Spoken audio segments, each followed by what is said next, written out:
Look, I'm not a huge politics guy, but at this point, we all know that China is a very relevant country in many different ways. Not only on politics, but history, food, local communities. Chinese culture is in one way or another all over the world. The cultural influence China has is evident, although also limited. However, in the past few years, China has been expanding its domination over a very particular territory, no pun intended, the entertainment industry, and they are taking over everything.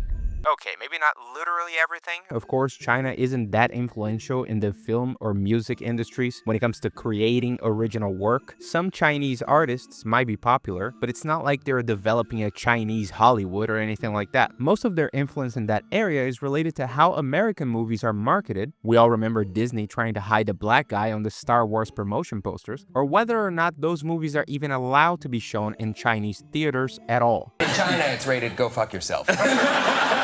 And basically, they're not showing it there. Because China is such a massive consumer market, no movie studios want to piss their government off. They all want a piece of that pie. Beyond that, they excel in areas similar to Japan and South Korea, creating written stories, manga, and animations. To Be Hero X is a good example of a recent Chinese animation gaining traction worldwide, but that's about as far as it's currently going. However, the film and music markets are, believe it or not, much less relevant than some other parts of the entertainment industry, especially the ones where China is growing the most: social media and video games. When it comes to games, it's really not surprising. China is not only a huge market, gaming is one of the main hobbies for many people in the country. Just look at audience numbers for games like League of Legends, for instance, and you will understand. All around the world, games are becoming more and more culturally relevant, now being a bigger market than film and music combined. It's an industry that for the past 30 years was dominated either by Western or Japanese game studios. But as the industry matured and the standards were raised, some developers were way more prepared for that shift than others. Chinese gaming companies and studios are growing tremendously. From the gachas of Hoyoverse making over $1 billion a year with waifu banners, to studios like Game Science creating a player-favorite commercial success with Black Myth Wukong, to live service hero shooters like Marvel Rivals from NetEase, which uses a Western IP in a much better way than Western studios have been doing recently. Chinese games are now a reality in this market. The devs really are cooking. Several upcoming games from Chinese studios seem promising. Tides of Annihilation, Wuchang Fallen Feathers, Lost Soul Aside, Phantom Blade Zero, and every year we're probably going to see more titles and studios coming from there. More important than any individual game though, is the fact that the biggest gaming conglomerate in the world is Chinese. Tencent, the corporation that owns significant portions of many gaming companies like Riot Games, Blizzard, Epic Games, and now Ubisoft, which did not make the shareholders very happy, is probably the most relevant company in the gaming market today. Now, there are a couple of ways to look at China's influence in the gaming industry. If we think about it merely as gamers, as consumers, the more studios willing to create what we want with the quality we expect, the better. For every Black Myth Wukong selling 10 million copies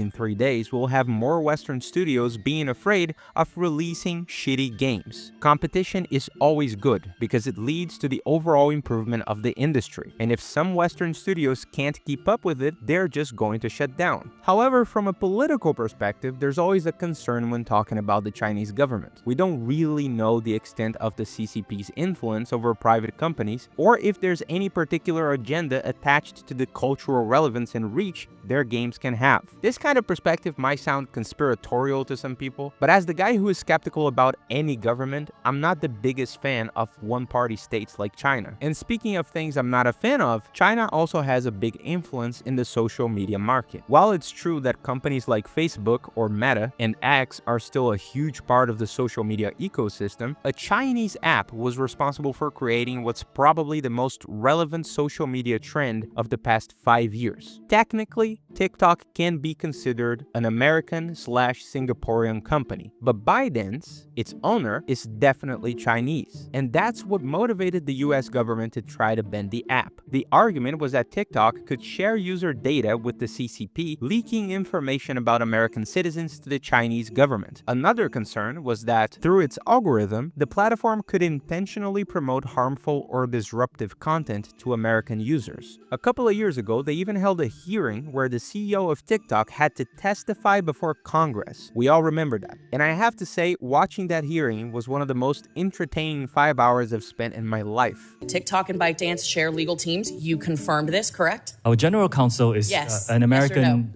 lawyer, Yes. veteran of. The whole thing was embarrassing, and it's safe to say it went really badly for the American representatives. After all, nothing makes politicians look more stupid than politicians themselves. Just give them a microphone, and they will dig their own rhetorical grave 99% of the time. TikTok truly created a phenomenon with its short-form videos guided by a hyper-personalized algorithm, changing the nature of content creation worldwide. Both Instagram and YouTube followed suit with Reels and Shorts, solidifying this format. One could argue that TikTok is filled with pointless brain-rot content and helped creating an entire generation with the attention span of a goldfish, which I agree with. But it's also true that the platform became a great way to casually create content, even helping small business owners come up with cheaper, more viral marketing strategies. Again, the connection of TikTok to ByteDance inevitably raises questions about how much the Chinese government could influence the company's data policies. Political discussions are always inherent to the use of Chinese technology by other countries, especially considering China's political model. That's becoming more and more evident every day, particularly with the rise of AI. But regardless of any discussions about politics, the bottom line is governments and corporations don't really care about what's best for you as an individual. They have their own agendas and interests. When I look at Chinese companies, whether they're gaming studios or social media platforms, I try to evaluate the value proposition in their business model for me as a consumer. Are they creating good games at accessible prices? I'll buy them.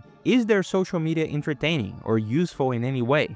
I want to have the choice to use it, not have it banned by default in my country. There might be a risk to my privacy and data, sure, but I want the freedom to take that risk if I choose to. At the end of the day, our role as consumers is to take responsibility for what we decide to consume or not. And the fact that the entertainment industry is seeing more products and companies coming from China doesn't change that in any shape, way, or form. Anyway, that's it for today. See you guys later.